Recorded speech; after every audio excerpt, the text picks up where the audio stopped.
players will be given characters and lands to develop their own worlds. Gamers will be given many special roles and enjoy different game modes to build and protect their planet. Their in-game token will be witty. With a massive developers team, strong backers and partners, this is a real game with real value.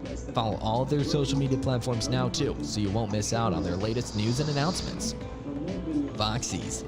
To begin with, Voxies are not like other PFP or profile photo project initiatives. These NFTs are useful in the sense that they will be generating passive revenue. Not that certain PFP projects aren't useful. These 10,000 characters will be one-of-a-kind NFTs that may be used in a game. Unlike other initiatives that aim to raise money in order to create a game, this one has been in the works for years and began as a game before adding the blockchain component. The voxel token will be used to buy things, weapons, and armor in the game. It will also be accessible on a number of exchanges, the names of which exchanges are pending confirmation, where players will be able to swap it for fiat and other currencies of their choosing. Voxies will develop an in-game system where you may rent out your Voxies to other players according to reports, though details on how this will be implemented have yet to be confirmed.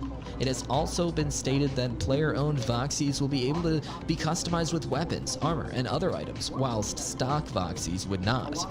This provides a strong incentive for players to rent Voxies, whether for open PvP league combat, more on that later, or to farm with a greater rate of RNG and better loot. Idle Cyber.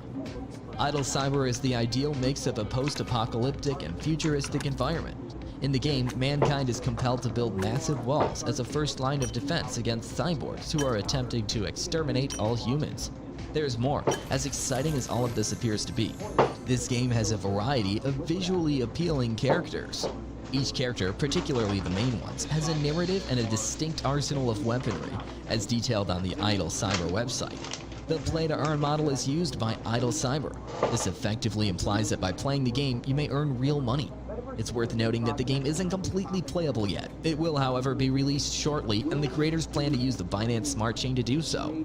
So that's a wrap-up for today's video. Make sure to hit that like button if you enjoyed it, and subscribe and share to our channel. Also, let us know your thoughts on NFT games in the comments section.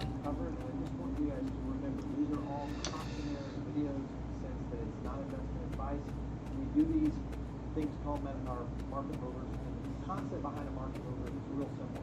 We throw in data, we'll put research. Inspired by State Farm's surprisingly great rates. It's so cheap, yeah, got a great rate on the down low, 'cause Jake isn't your average Joe. Like a good neighbor, State Farm is there. Well, there are a bunch of tutorials on YouTube about how to create NFT collections, but none of them show you the entire process. In this video, I'm going to show you how to create an NFT collection and how to mint them for free, even if you have zero coding knowledge.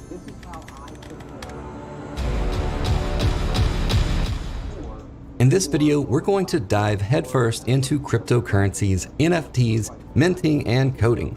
I don't expect you to have any prior knowledge of any of this. If you already know Web 2, then this should be a breeze, but if not, no worries. We're going to go step by step through the entire process. I'm going to explain what blockchains and NFTs are and give you some context and background first. If you're already familiar with that and you just want to skip ahead to the good stuff, I have chapter markers set up for you, so just skip ahead to whatever section you want. The repo for the finished code will be in the description. So Projects start to adopt what Render is doing next year. I don't look for this one to really take off too much in the early part of the year, but I definitely think this is going to be one that continues to grow. Again, because of my position on for the finished code will be in the description. So if you get stuck at any point, just reference that. And thanks to the sponsor. fan of Axie,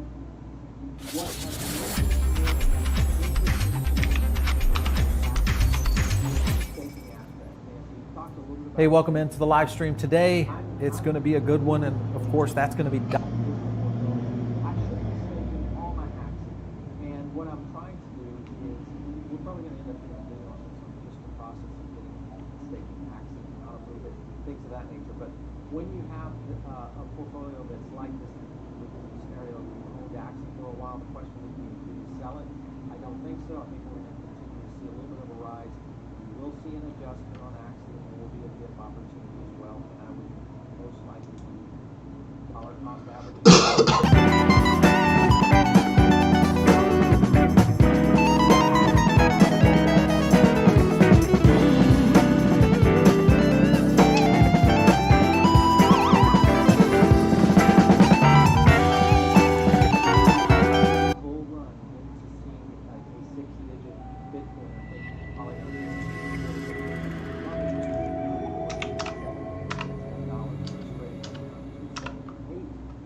in a big bag right now. Sandbox, of course, another big bag of mine. Again, because I purchased it at a certain time in the cycle of, and again, this is another trick for you guys.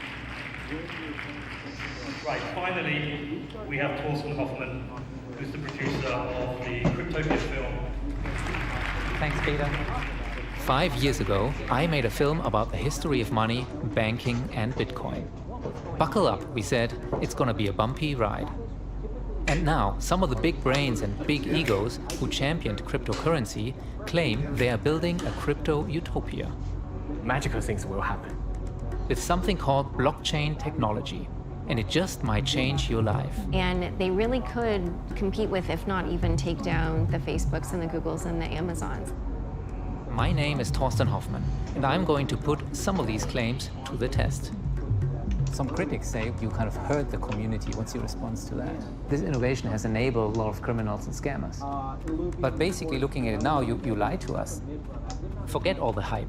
We'll explore the true potential of this new invention. See who is already using it. Making it really easy and simple for people to own a piece of a solar farm or a wind farm.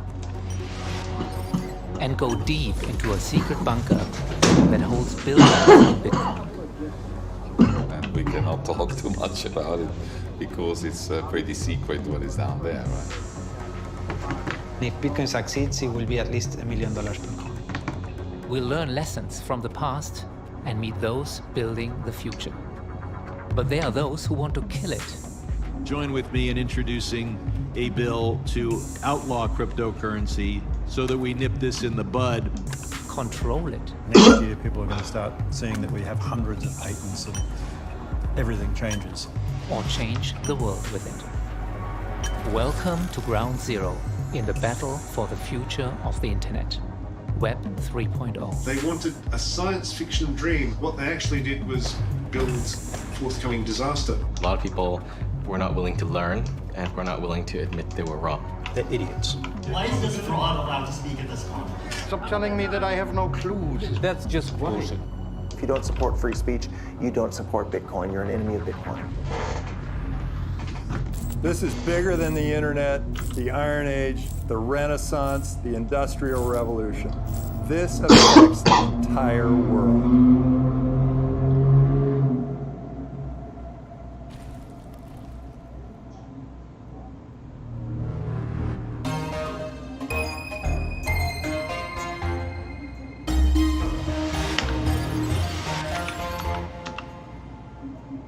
For years and years, I've been researching blockchain technology, cryptocurrencies, the market booms and busts, and many have asked me to explain Bitcoin to them, but I think this is why it's so difficult.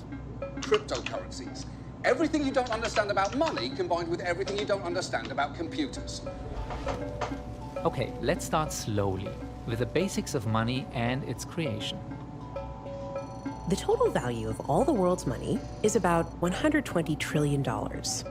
What you probably didn't know is that each new dollar is created by governments and banks as debt, which needs to be paid back by someone in the future with interest.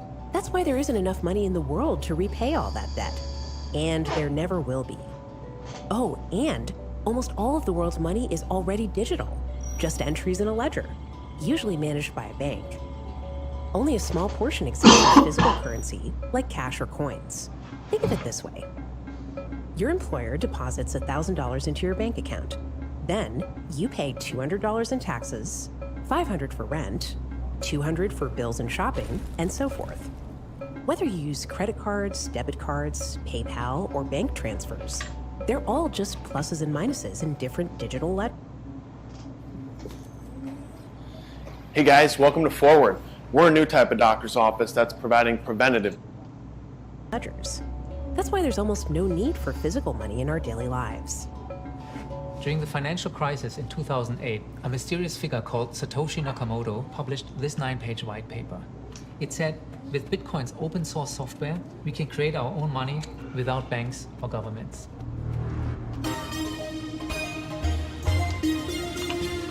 This new nerd money, cryptocurrency, is created and stored in computers. And before long, there was a growing fan club. Mostly guys like Roger Ver. Today, he's a polarizing figure. But back then, he gave away thousands of coins to kickstart the movement, and they all called him Bitcoin Jesus. I think that for many years, he brought more people to Bitcoin than anyone else, and we will forever be grateful to him for doing that. When I was a kid, I was reading all these science fiction books. They were talking about how the world is going to be when we have this like anonymous digital cash that people can use on the internet that's not controllable by anybody. And then when Bitcoin came along, it was like, wow, the science fiction money that I was reading about as a kid is finally here. So I got so excited about it. I heard about it at about 10 in the morning, and I was planning to go to work that day, but I didn't. I stayed home the entire day reading about it. Didn't leave the house, stayed up all night that night reading about it. Stayed up all night the next night reading about it. He went deep down that rabbit hole to the point of physical exhaustion. The hospital, so I called up a friend of mine and said, please help me, I'm so sick, can you bring me to the hospital? Yeah, Roger got bit bad by the Bitcoin bug. Because it's truly one of the most exciting inventions ever in the entire history of humankind. But how does it work? When my friends ask me to explain, well, I often start with this analogy. Imagine a bank vault where you have a safety deposit box. Your key opens one of the boxes, where you can securely store physical valuables like gold coins. In Bitcoin, there are digital keys. Think of them as very long passwords. Your private key gives you access to a wallet, which unlocks millions of unique Bitcoin addresses. Each one is a virtual safety deposit box that only you can open with your key. And there are more addresses in this virtual vault than atoms in the universe. The doors to these boxes are transparent. You can see inside them. Here's one with digital money, 0.21 Bitcoins. Sending them from one box to another is what's called a Bitcoin transaction. We'll explain that later, but for now, just remember that these digital coins can only exist inside these transparent address boxes, can't be copied, and can't ever leave the vault. And this vault is owned by no single entity. You don't need permission from a government, a bank, or a corporation to use it.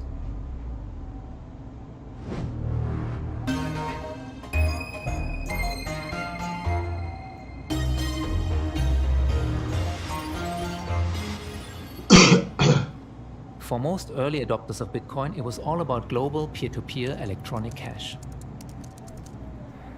Room 77 in Berlin was one of the very first businesses to accept Bitcoins as creativity lies in all of us. Beers and burgers. Back in 2011, that's what makes us human. There were no mobile wallets, right? So you had to go there, bring your laptop, type this long address, risk losing the money if you didn't type it correctly. So yeah, the guys with the mobile wallets got to Berlin, buy beer. It's thrown instead of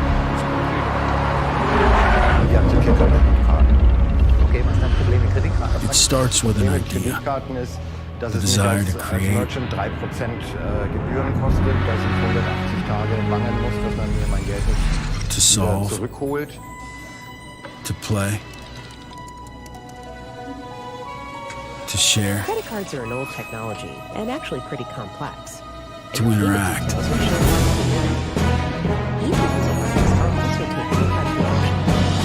Into the price of nearly everything. Together we can build new worlds. If you purchase something internationally, double the number of middlemen and triple the fees. Credit cards handle Freedom almost to $20 create trillion of for all. transactions per year.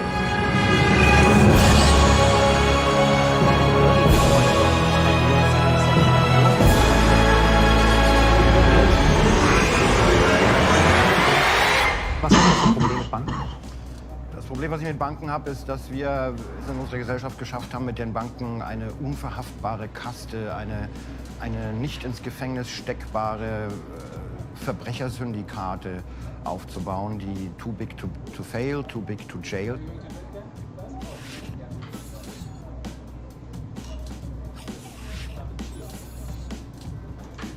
Und HSBC ist ein großartiges Beispiel mit 10.000-facher Beihilfe zum Mord.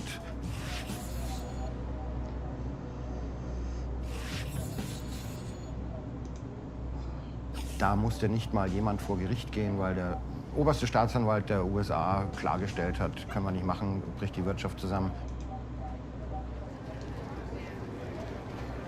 Collapsing economies, murder. I didn't sign up for this. let me get a drink. Well, actually, I need to buy my German crew some hot Glühwein and explain why they won't get paid until after Christmas. You see, transferring money from Australia, where I live, to Germany can take several days, and it will cost $30 plus exchange fees, just for updating numbers in digital ledgers.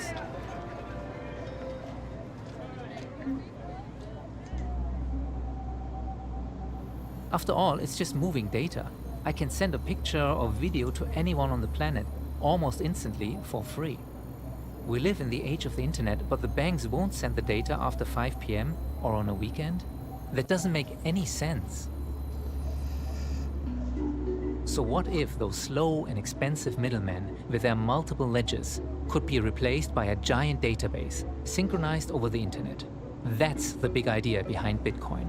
And it's run by a decentralized global network of powerful mining computers and regular laptops.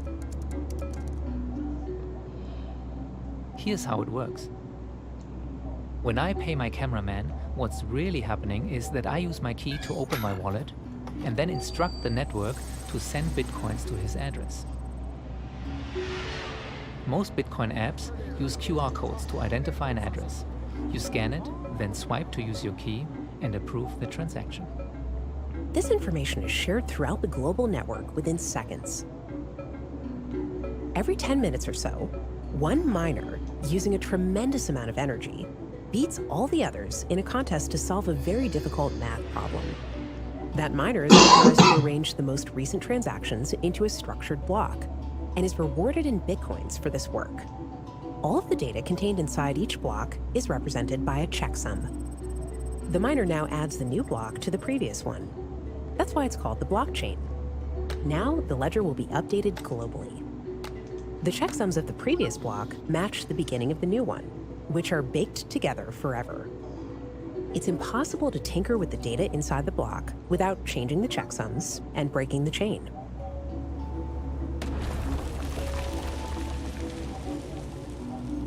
This immutability is the first rule of Bitcoin.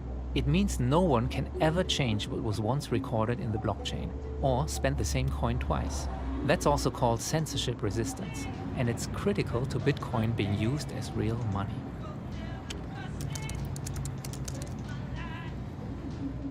Award-winning journalist Laura Shin tells me a story about women bloggers in Afghanistan being paid in Bitcoin. One of the women had an abusive husband and saved up her Bitcoins and eventually was able to divorce him because she was able to control her money when she earned the Bitcoins. In my first film, the early adopters said that this kind of financial freedom for everyone was just around the corner. World's most populous network is adopting Bitcoin. That's the internet. The world's largest economy is adopting Bitcoin. That's the internet. We have transcended borders. It's totally failed as electronic cash. David Gerard says it has unbanked the banked more than it has banked the unbanked. He's an outspoken critic of this technology. It's not very good as a payment system. It's a small payment use case. If you want to trade in things that the government doesn't want you to trade in. That's David's polite way of saying illegal stuff. In 2011, most of my partner colleagues were saying three things. So it was either drugs, pornography, arms sales.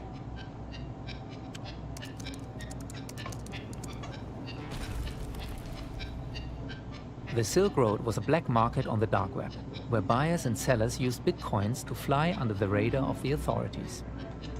It had 1 million users until the FBI showed up and shut it down.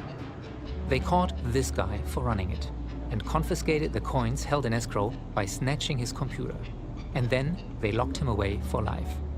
Seems like a pretty straightforward case of law enforcement doing their job, but in crypto, not everybody sees it that way. People have an absolute right to put whatever they want in their own bodies because their bodies belong to them. That makes Ross Ulbricht and the users of the Silk Road heroes, not criminal lawbreakers in a bad sense. They were criminal lawbreakers in a good sense, the same way that Harriet Tubman or Rosa Parks or Thomas Jefferson or George Washington were. No doubt, cryptocurrencies can be a tool for criminal activity, but so are dollar bills or the banking system.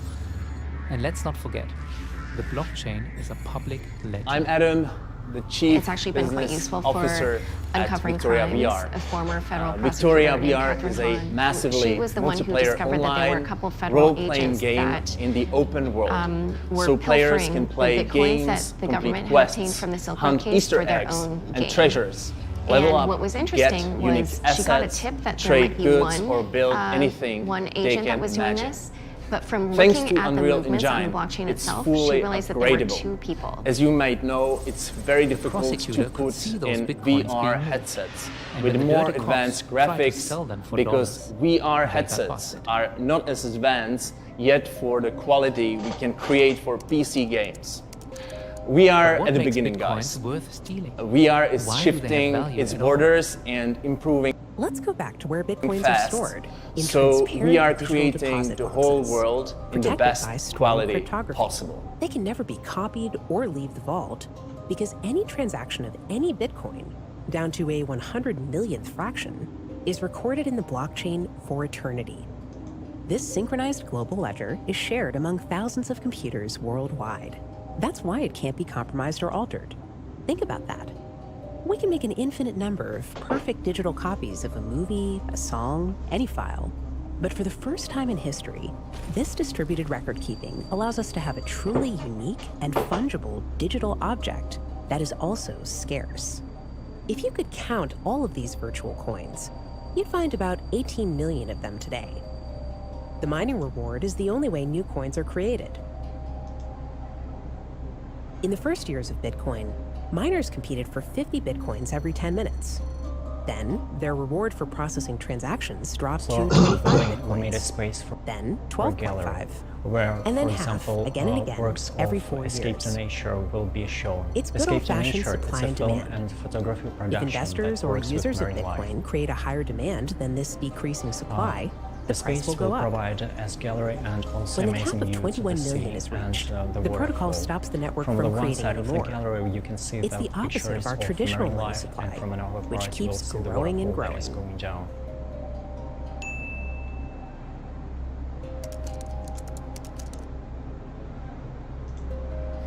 An unlimited amount of dollars versus a very limited supply of bitcoins. You do the math. If you use euros or dollars, you might not care about a little inflation per year. But if your currency isn't stable, you might be a trillionaire in paper and be dead broke.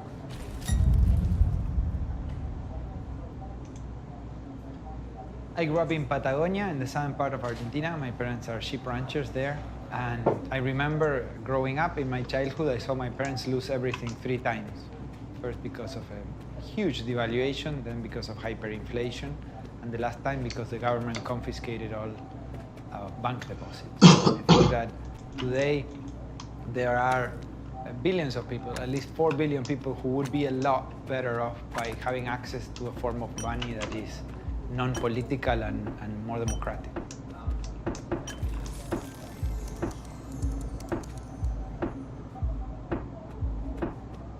We think of finance, we think of banking, we think of money in terms of the experience and perspective of a Western European or developed nation person.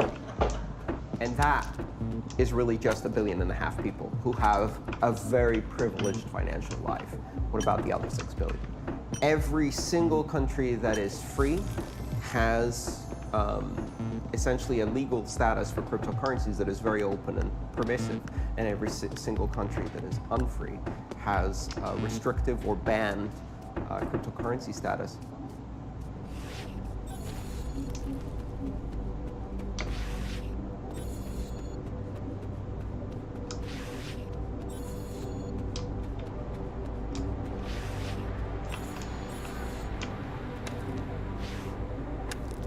This is the Berlin Wall, still a powerful symbol of a government trying to control its citizens. But this is what happens when people want to be free.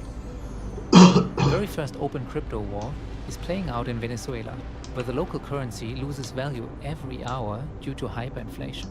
A lot of people in Venezuela are trying to mine cryptocurrencies, and the government views this as a threat, obviously, because they're trying to keep the boulevard propped up. The government actually provides electricity to a lot of people, and if they perceive that your electricity usage has gone up, they will come and check if you have mining equipment in your house, and they will confiscate it if they find it. And that brings us to the big question. Can governments or banks ban Bitcoin? So the title is Jamie Dimon Here's Why You're Wrong About Bitcoin. Dimon runs JP Morgan Chase, one of the largest banks in the world that moves $6 trillion every single day. Oh, you said of Bitcoin, eventually it will be closed. And then I said to anyone who knows anything about the technology, this is an incredibly absurd statement. I even said it was a little bit hilarious because actually I did find it kind of funny, the idea that he thought you could close Bitcoin. You'd have to shut down the internet, which also doesn't make sense. I could understand if you wanted Bitcoin shut down or hoped it was a fraud. I mean, if I were you, and if I really understood the disruption crypto assets could bring to financial services, I'd be very scared. And I think whatever Jamie Dimon says or thinks about Bitcoin is as relevant as whatever the Postmaster General thought or said about email. Who cares? Then I wrote, sincerely, Laura Shin. But some politicians still think they can stop open source software. I look for colleagues to join with me in introducing a bill to outlaw cryptocurrency purchases by Americans so that we nip this in the bud, in part because not an awful lot of our international power comes from the fact that the dollar is the standard unit of international finance and transactions. Clearing through the New York Fed is critical for major oil and other transactions. And it is the announced purpose of the supporters of cryptocurrency to take that power away from us. Cryptocurrency represents a litmus test for governments. It reveals how much your government believes in the fundamental freedoms and human rights. Because if they don't trust their own citizens to have control over their own money, that says a lot about the government, says very little about cryptocurrency. You see, the reason why some governments and most banks are threatened by this technology is simple. Your private key and your wallet can replace your bank account. The network is run by software, and its currency is made and maintained by computing power and electricity. It can't be manipulated by central bankers, Wall Street lobbyists, or politicians. But with new freedom comes new responsibility. Simple rule. If you control the keys, it's your Bitcoin. If you don't control the keys, it's not your Bitcoin. Your keys, your Bitcoin. Not your keys, not your Bitcoin. Your keys, your Bitcoin. Not your keys, not your Bitcoin. Got that? If you lose your key, you will never be able to access your coins again. And if someone hacks your computer where you store those passwords, your coins will be stolen in a second. And remember how Wences' family had their money stolen by their own government? Well, maybe that's why he built the Fort Knox of Bitcoin security, Zappo. Most of our 7 million customers are in emerging markets. In countries where there's problems with the currency, we have explosions in activity, like Venezuela right now, or Turkey. And we developed this system of vaults where we have 5 private keys for each one of our Bitcoin addresses. We keep those private keys in an offline server that has never been online, will never be online. It's inside the vault. The vault is inside a bunker, usually deep underground. Our main one is in Switzerland, in a decommissioned military bunker. I just had to see it for myself, even though it took months for us to get cleared for a tour.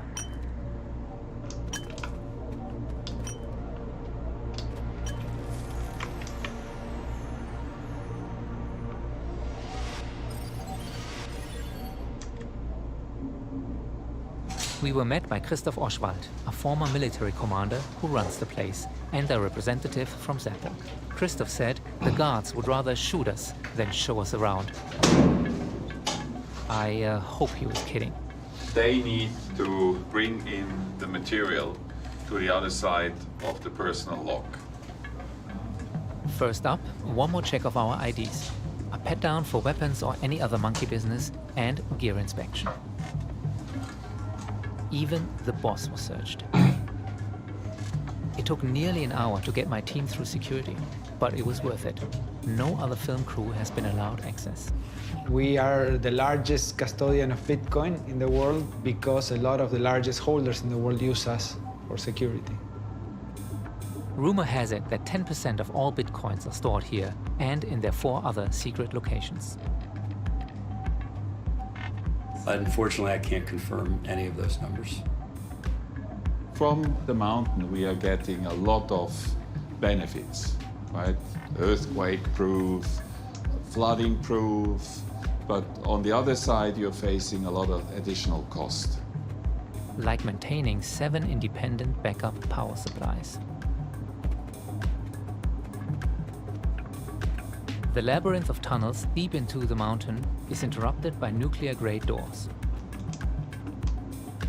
Good? Yeah.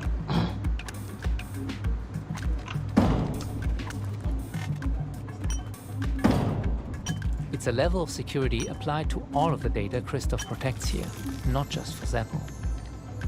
And we cannot talk too much about it because it's pretty secret what is down there, right? Are we allowed to film there? No. There were doors that remained shut and security measures we weren't allowed to see. And some of those checks may be biometric, including the eye and a fingerprint scan. And the fingerprint scanner also makes sure that you are alive, so that you didn't cut someone's finger and you're just using it to open a gate. Yeah, so you must have a pulse.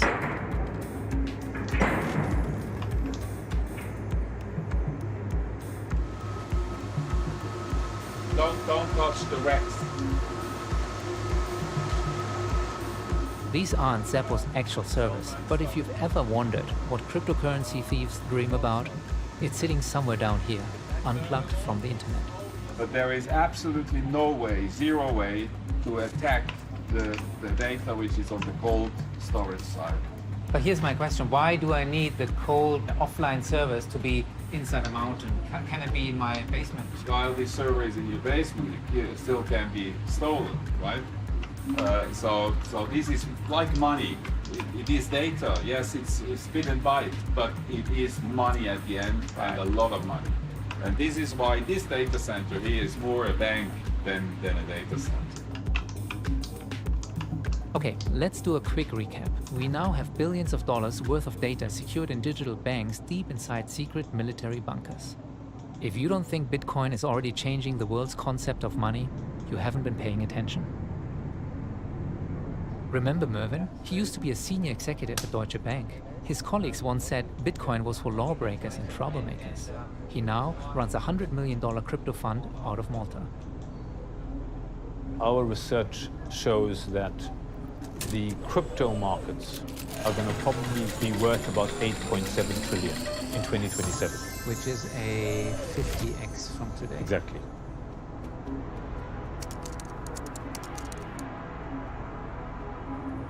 Most financial analysts say you better stick to your shares and bonds and dollars. Bitcoin is dangerous nonsense, far too risky as investment. To others, Bitcoin is an escape hatch that will take them away from risk, an insurance against a financial doomsday, a way out of the debt crisis, negative interest rates, trade wars, and economic downturn. They say it's an anti-fragile asset, uncorrelated to financial markets. So, who's right here? Well, every time I turn on the television, it gets even more confusing. Bitcoin's worth about a little bit under $200 billion today. All the gold in the world is worth $8 trillion, and it could become the next gold. In terms of cryptocurrencies, generally, I can say almost with certainty that they will come to a bad ending. But if Bitcoin is out there and gold is out there, it can be a participant in bringing down the dollar. I said it's the mother of all bubbles and is also the biggest bubble in human history. I think this is a currency that's really going to work eventually.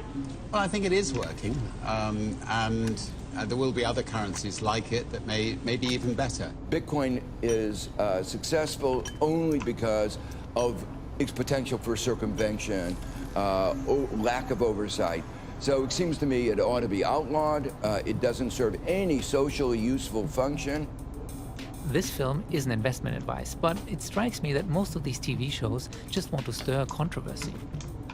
They don't understand what's going on, but they know that filling airtime with a controversial topic will get them higher ratings. So how about the general public? In America, the younger generation already starts to trust this new asset class. And Wences says Bitcoin may reach $1 million per coin. I would say the biggest financial mistake you can make right now is to own an amount of Bitcoin that you cannot afford to lose, because it's super risky and you may lose it. The second biggest financial mistake you can make is not to own any, because you put 1% of your net worth in Bitcoin. Most people can afford to lose 1% of their net worth. And if I am right, it's gonna be more than 100% of your net worth. So with a non-material exposure, you change your life. Now, what you would spend on a romantic weekend with your wife, say, sorry, we're not gonna do that this weekend. I'm gonna just buy Bitcoin, consider it spent, it disappeared, check in 7 years. I either gave you bad advice and cost you a weekend, or I want a grandkid called Juancito. But what you fail to mention is the currency, the microtransaction. All of that is irrelevant, right? Meaning, all of the cryptocurrencies are way too volatile for anyone to take them seriously. Hold on. Let's go back to where we started. Bitcoin was created as peer-to-peer electronic cash. That was the killer app, a payment directly from you to me, from me to the coffee shop. I have bought a bag of coffee for 2 Bitcoin in 2012, which today cost me $12,000 in today's money. That is a deflationary effect. As long as Bitcoin keeps doing sudden increases in prices, that's going to stop retail use in its tracks. With Bitcoin, you can send $1 or $1 million worth of value anywhere in the world. You can do it for free. But basically, looking at it now, you lied to us. Yeah, that's what they all used to tell me. Cheap, easy, fast, global, unstoppable. I'm not done with you, pal, but I need to explain what happened here. Every block contains about 1 megabyte of data, much smaller than a photo you post on Instagram. That means only a limited number of transactions can fit into each block. If you want your payment to jump the line, you can choose to pay a premium fee or sit and wait. At one point, the blocks became so full that the transaction time went to several hundred hours. That's days.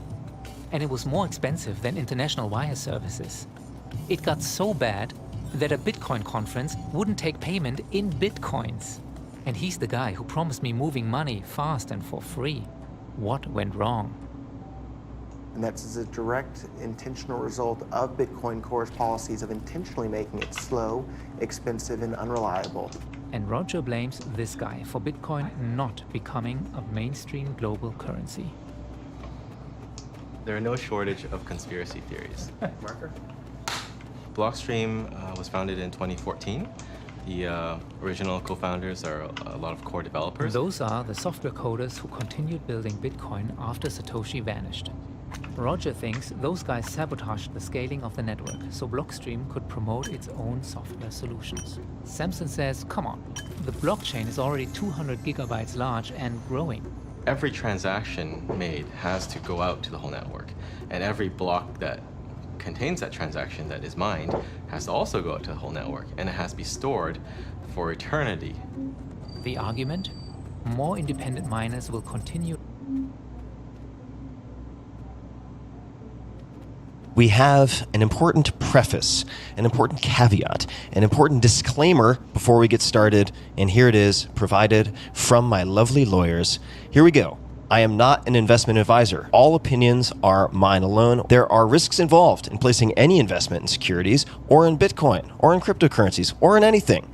None of the information presented today, or really any time, since you might be listening to this anytime, is intended to form the basis for any offer or recommendation or have any regard to the investment objectives, financial situation, or needs of any specific person. That includes you, my dear listener. So everything you're going to hear is for informational, entertainment purposes only.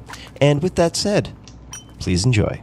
Hello, boys and girls, ladies and germs. This is Tim Ferriss, and welcome to another episode of The Tim Ferriss Show, where it is normally my job to interview world-class performers to tease out the habits, routines, etc. that you can apply to your own lives. This episode is a special episode, and It is a very detailed, action-packed episode. At least it was for me. And in a sense, it pairs really well with an earlier episode. In 2017, I did an episode with Naval Ravikant, who joins me again in this round 2, with Nick Szabo. And the title of that episode was The Quiet Master of Cryptocurrency, and it really covered everything related to Bitcoin.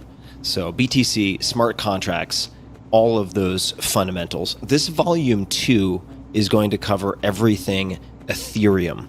And the two people joining me, I already named one, are Naval Ravikant, as I might have mentioned, and he is really the pilot for this conversation, so he takes the reins as the interviewer. You can find him on Twitter at Naval, N-A-V-A-L. He is the co-founder and chairman of AngelList. He is an angel investor and has invested in more than 100 companies, including many huge successes, including Twitter, Uber, Notion, Opendoor, Postmates, and Wish, among many, many, many, many others. You can subscribe to Naval, his podcast on wealth and happiness, on Apple Podcasts, Spotify, Overcast, wherever you get your podcasts. You can also find his blog at Naval, that's nav.al. The guest of honor and the real expert in this particular episode is Vitalik Buterin, on Twitter at Vitalik Buterin, Vitalik Buterin. Vitalik is the creator of Ethereum. He first discovered blockchain and cryptocurrency technologies through Bitcoin in 2011 and was immediately excited by the technology and its potential. He co-founded Bitcoin Magazine in September 2011, and after 2.5 years looking at what the existing blockchain technology and applications had to offer, wrote the Ethereum white paper in November 2013. It is hard to believe that it was so relatively recent.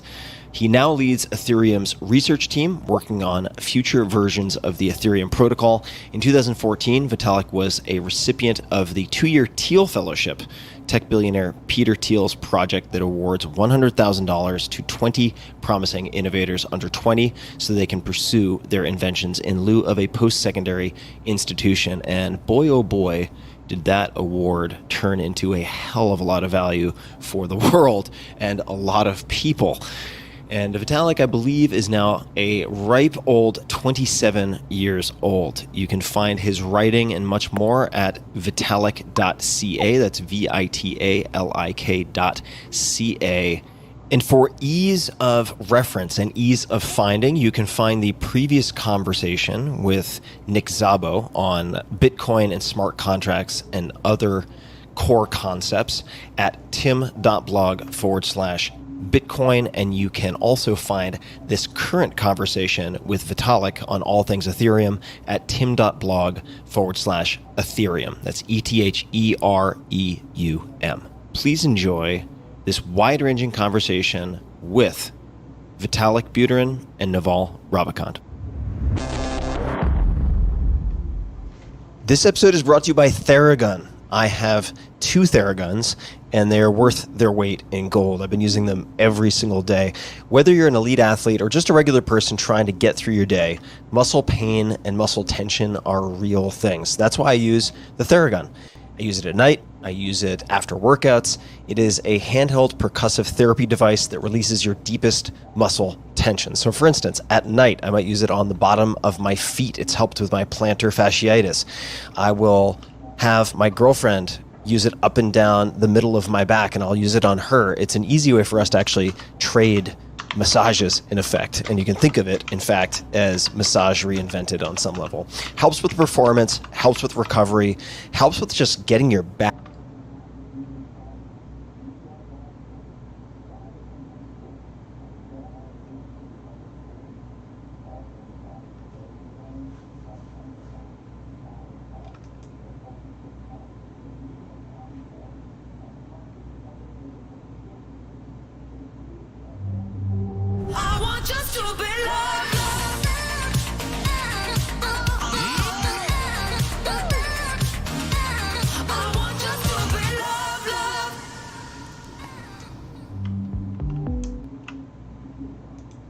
Dogecoin, NFT, Joe, Zola and Dutch. Here's a little disclaimer. This video is true and not just another clickbait or rumor. It's not a joke either. This video should be taken pretty seriously. Welcome back to our channel, guys. We are back with amazing news for you all. Would you like to earn while playing your favorite games? If yes, then you have common sense. And we also have a list of 8 Metaverse NFT games that you just gotta check out. Before we proceed to the NFT games, please check out Cheeky Corgi NFT collection. It's really fun. Cheeky Corgi is your next cuddly NFT coming soon in November 2021. It's the first NFT collection which has real corgi images uploaded to blockchain so that your beloved corgis are living there forever. Cheeky Corgi NFT collectibles have 79 carefully crafted traits. There are in total 8,999 Cheeky Corgi NFTs. Cheeky Corgi is brought to you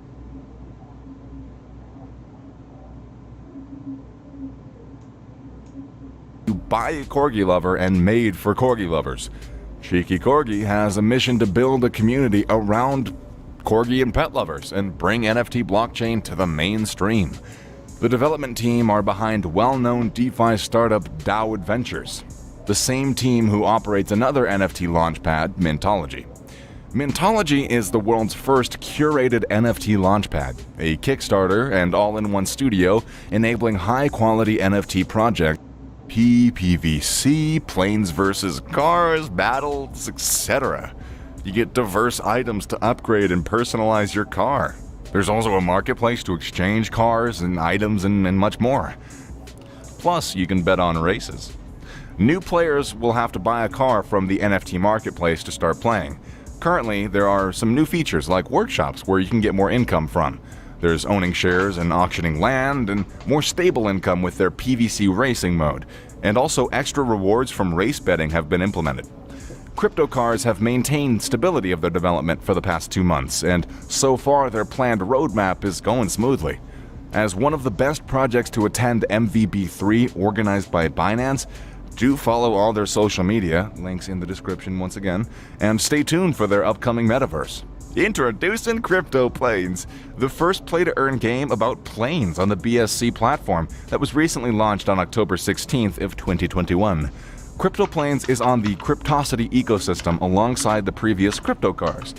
The game's in-game token is the CPAN, and the developers promise to bring new experiences and exciting game modes for players. Some highlights of Crypto Planes would include: there's no gas fees, so players are always insured of profits. Interesting game modes like training, PvP, PvC, planes versus cars battles, and many more, just like the other thing, just like crypto cars. And there's diverse items to upgrade and personalize your aeroplanes. And you can go to the marketplace to exchange them planes, and also some items and much more. Crypto Planes has already achieved some great milestones with over 65,000 players and nearly 26,000 NFT boxes opened. Great support of the international community has caused the CPAN token to hit their all-time high of $1.35. With an impressive community of 140,000 followers on Instagram and 98,000 on Twitter and 82,000 on Discord, this is a game you just don't want to miss out on. Join all their social media platforms now. League of Ancients has been incubated by Monster Infinite on the blockchain and crypto aspects since September of 2021. That's right, the League of Ancients team has been secretly working with the incredible team and will be co-developing and launching Monster Chain together in order to bring the next #1 metaverse in the GameFi space to reality. Stay tuned for more exciting updates as the project grows.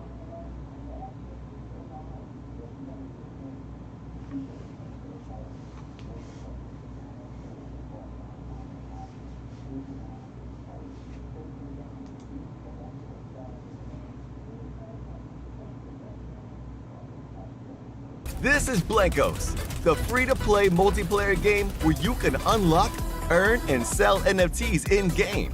In Blankos, it pays to play, literally. You can choose to sell your Blankos on the mythical marketplace or build an epic collection of iconic designs by the world's most talented artists. Play Blankos your way. Go on solo quests or team up with your friends. Join the party now. Download and play free at blankos.com. Hi guys, so in this video ang pag-uusapan natin yung Crypto Cars and Crypto Planes Metaverse. So ito yung Crypto City. Let's go!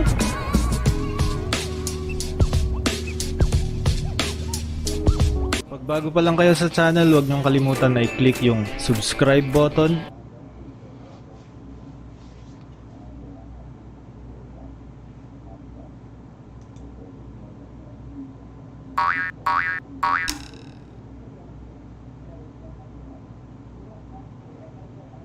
Hola a todos, en el video de hoy hablaremos de un nuevo proyecto de CryptoCars y CryptoPlanes, donde te contaré qué hay detrás de su unión.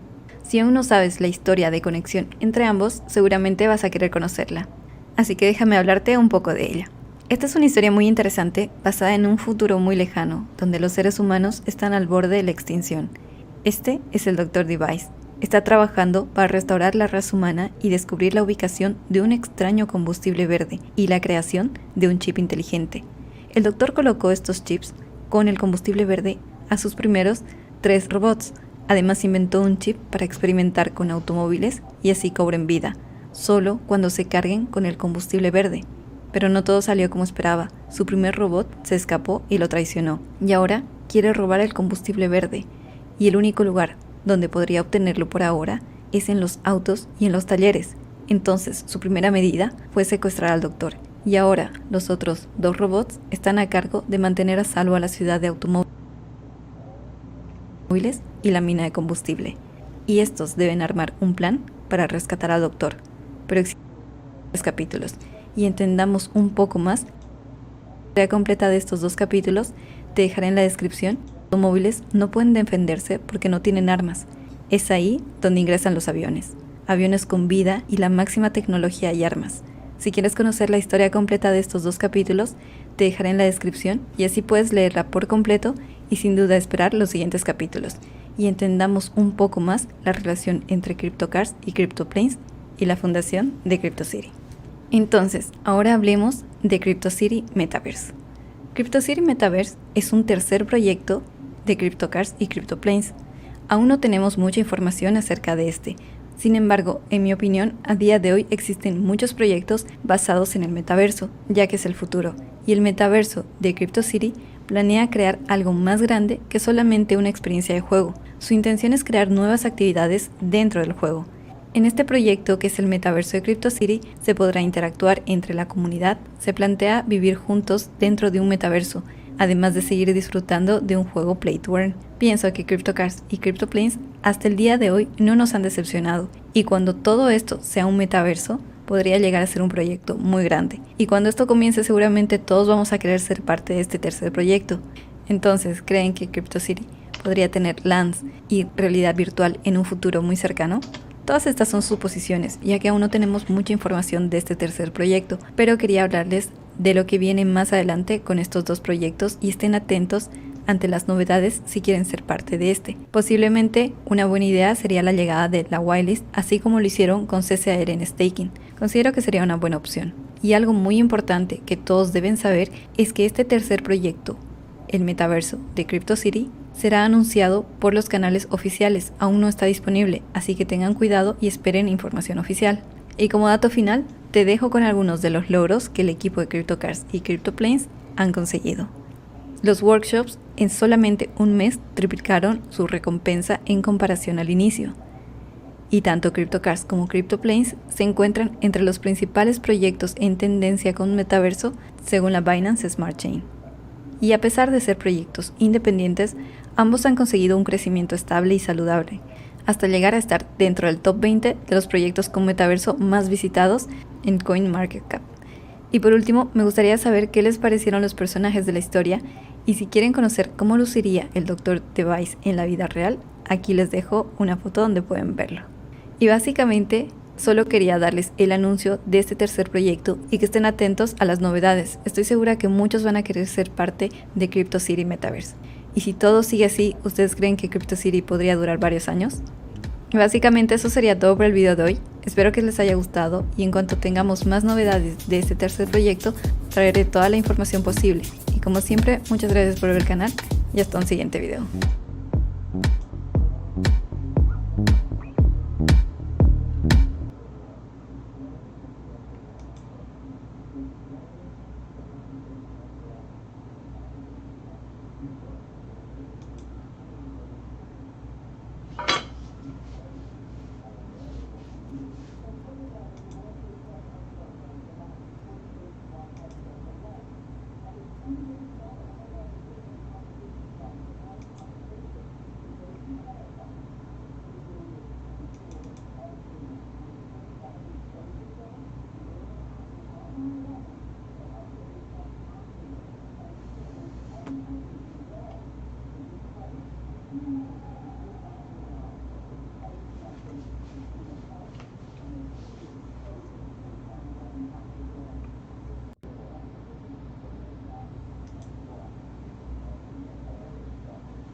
future is almost upon us. Today I want to talk about the 5 ways of how you can make money inside of the metaverse. So, metaverse jobs versus real jobs. Now, who's to say that the metaverse jobs aren't real jobs? Well, they are. They require real skill, real effort, and they pay real money. So they are real jobs, right? Anyway, my name is the Inspector. You're about to be mind blown. And let's get this show on the road. For this video, I have a voice of reason. I brought a friend over for a collaboration. What are you talking about? So for those of you who don't even know what the metaverse is, she will ask all the important questions. So I just don't understand anything. And so I don't really lose myself inside of the tech talk. And also so you guys have someone to simp over. After the video is done, check out Veronica in the description down below. And the first talking point is play to earn. So playing games and earning money. Wait, I have a quick question. So you can actually make money from playing games? Well, yes. Yes, you can. It's called play to earn, and it's a real thing. A lot of people all over the world are already making a great income just from playing video games. Now, those games are just play to earn games, while inside of the metaverse, it's going to be a little bit different. Why would anyone pay you to play a game? And so you don't get paid by someone in particular to play the game. You earn a fee from playing the game inside of the metaverse. Let me elaborate. There's landowners, there's people who create minigames, and then there's people who play to earn. There's a whole economy made on the blockchain inside of this metaverse. The economy kind of drives itself. The person who owns the land picks a minigame. He puts the minigame onto his land, and then comes the third party, which is the play to earn person, or the player that wants to earn by not investing. He gets a little fee if he wins the minigame. The person who has made the minigame gets a fee from the person playing, and the person who owns the land where all this is going down also gets paid. Now, I will talk more about the other two things, the minigames and the land, throughout the video. Right now, we're focusing on the play to earn part, which will be exactly done like all the other play to earn games that you guys know and love. Now, the guys that made the metaverse don't earn money from any of this. What's their benefit in all this? That's the main question people have. Well, their coin goes up in value. They don't need anything else. And also, they do get fees here and there. For example, if you buy the land, you buy it from them. Just a second. Why would anyone buy virtual land? Well, that's a great question, and it brings me to talking point number 2, which is virtual land. Now, there's 4 different ways how you can actually earn money from your virtual land. That doesn't make sense at all. I understand that it doesn't make sense right now, but let me try and kind of explain this a little further with very simple words. But first, I want to tell you about the 4 different ways I've been thinking about making money from virtual land. So, renting land, flipping land, you can be a land broker or a land manager. Yes, I understand, kind of. But who buys these virtual lands? Well, anyone who wants to do any of these 4 things, or there's actually many more things you can do. These are just the 4 things that I wanted to talk about in today's video. But let me give you a very good example here. A few days ago, I covered a casino project inside of the metaverse called the San Vegas Casino Club, and you can check them out in the description down below. But basically, they're a metaverse casino that runs on NFTs. So there's gonna be around 10,000 of their NFTs that people will be able to mint, and all the income generated inside of the casino gets distributed to the NFT owners, while in turn they use the money generated from the sale of the NFTs to kind of power and run the casino. Now, one of the things you'll be able to do with your land is place an ad of their casino on your land, and you'll be able to get a fee just from putting up the ad. So think of it basically like owning real estate, putting up a giant billboard inside of your backyard, and you'll be obviously paid for advertising whatever is on the billboard. So this is basically the same thing. So that's one of the reasons why someone would want to buy land. And another cool thing you can do is just put up a portal. Since this is a game, you can put up a portal inside of your land where people can just walk through, and they go straight from your land into the casino. And yeah, all this is very, very, very crazy. Ludicrous, if I dare say. So renting land. What is renting land? So let me give you an example here of something that already happened. Snoop Dogg has a mansion inside of the Sandbox Metaverse. Yes, Snoop Dogg the rapper. He is basically renting his land from time to time to people who then throw parties on his land. Mind blown, man. So that's